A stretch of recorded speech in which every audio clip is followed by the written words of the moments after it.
Gouvernance et lutte contre la corruption, état des lieux et défis. Tel était le thème de la première édition des Journées nationales de la gouvernance, JNG, tenue à Agoué, Grand Popo, du 15 au 17 juin 2017.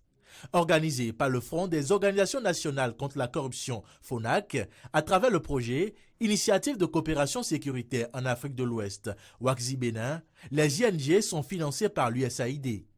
Elles se veulent être un espace où politiciens, universitaires et experts ayant des points de vue différents se rencontrent pour discuter des questions pertinentes et élaborer des recommandations pour les décideurs. Pour cette première édition où ministres, députés, universitaires, sociétés civiles, experts et partenaires techniques et financiers ont pris le rendez-vous pour discuter de la lutte contre l'impunité au Bénin, plusieurs recommandations ont été faites.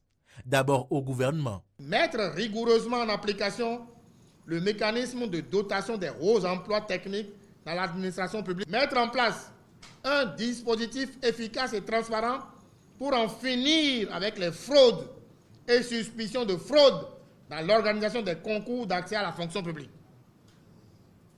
Revoir les tests qui organisent les différents organes administratifs de contrôle, de sorte à permettre que les résultats des audits et des inspections soient transmis à certaines structures en charge de la promotion de la bonne gouvernance, l'Autorité nationale de lutte contre la corruption, par exemple.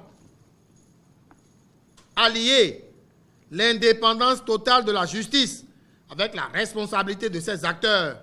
À l'endroit de la Cour suprême et de la Haute Cour de justice, les recommandations n'ont pas manqué. À l'endroit de la Cour suprême, veiller à la déclaration du patrimoine, exercer des contrôles sur la déclaration du patrimoine. Au niveau de la Haute Cour de justice, œuvrer à la révision des dispositions constitutionnelles créant la Haute Cour de justice et y intégrer des magistrats de formation. Du côté du Conseil économique et social et de la RAC, on note également des recommandations. À l'endroit du Conseil économique et social, il faut que tous les membres du Conseil économique et social puissent déclarer leur patrimoine.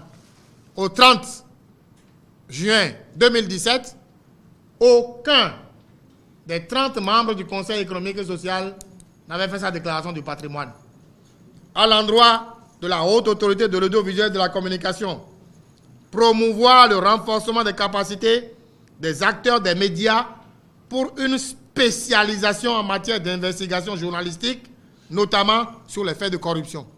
L'ANLC et le Parlement n'ont pas aussi échappé aux recommandations. À l'endroit de l'Autorité nationale de lutte contre la corruption, intensifier la sensibilisation des citoyens sur le contenu de la loi, se saisir des faits présumés de corruption et des infractions connexes et leur donner des suites, etc., etc.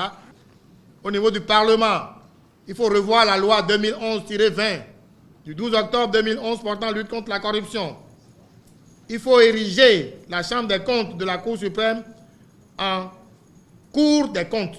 Le directeur de l'USAID, quant à lui, a salué l'initiative et émis des souhaits. Les Béninois étaient les vrais leaders dans cet effort je suis fier que nous ayons pu soutenir ces discussions très importantes. J'espère aussi que nous serons en mesure de soutenir vos efforts pour transformer ces discussions en actions concrètes. Le FONAC, pour sa part, a élaboré un suivi complet des recommandations et prépare déjà les JNG 2018.